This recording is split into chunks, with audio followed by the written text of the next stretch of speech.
Imagine you're about to play the piano at a classical concert. You've been practicing a new piece of music for a long time, and you're not sure how the audience will receive it. Under the assumption that the crowd cheer more ecstatically than the performer expected, that will lead to a prediction error, and that prediction error will lead to an output of dopamine in her brain. So the level of dopamine will increase there and lead to the subjective state of happiness. The Lundbeck Foundation 2017 Brain Prize winner, psychiatrist and Professor Ray Dolan has been researching the brain's reward system and the role of dopamine. Together with the two other Brain Prize winners, computational neuroscientist Peter Dayan and neuropsychologist Wolfram Schultz, Ray Dolan has demonstrated how release of the neurotransmitter dopamine helps us learn. If you want to tune your dopamine and to ensure that you get outputs of dopamine, the best strategy is to have modest expectations in relation to the future.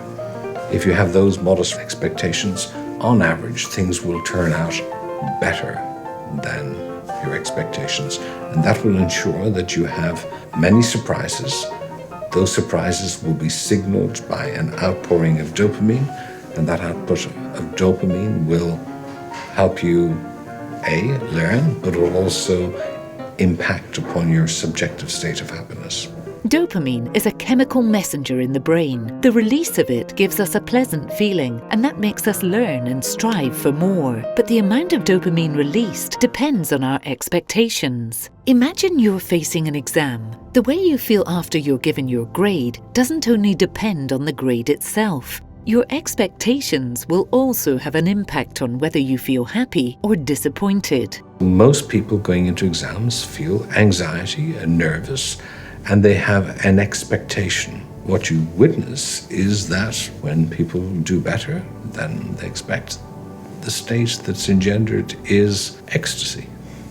When they do worse than they expect, deep disappointment. And we know such states are associated with a downgrading of the action of dopamine. So dopamine will not respond as much when things turn out worse. So dopamine is what makes us act to gain greater rewards.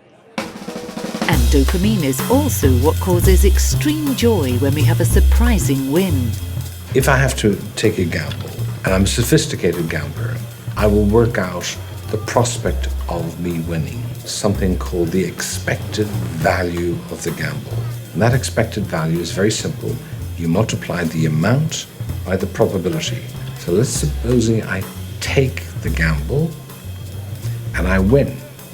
Then I have a prediction error that is the difference between that expected value of the gamble and what's realized by the gamble. And that will lead to a very large release of dopamine. So it'll lead to a great state of happiness, a real thrill. And to some degree, that's what gamblers are chasing after.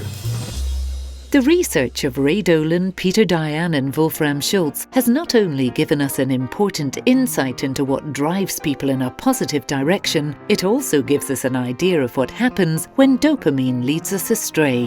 One of the challenges for this field is to use the knowledge to influence people's well-being in general. More specifically, one would like this type of knowledge to impact upon people who have got disorders. We can modify people's expectations by cognitive behavioral therapy, for example, in a way that we think might optimize how they will experience the world and perhaps lead them to have more positive prediction errors and lead to a general improvement in their mood state.